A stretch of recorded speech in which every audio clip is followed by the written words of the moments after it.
នៅក្នុងព្រៃធំមួយមានខ្លាតូចមួយរស់នៅដោយសុខសាន្តប៉ុន្តែពេលថ្ងៃលិចមកដល់គាត់ចាប់ផ្ដើមមានការភ័យខ្លាច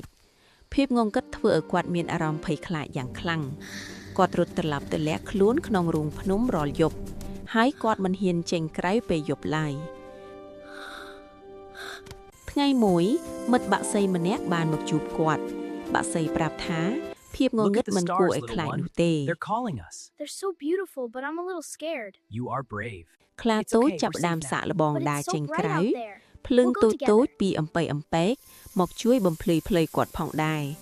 គាត់ចាប់ផ្ដើមយល់ថាភាពងងឹតមានសម្រស់ស្អាតណាស់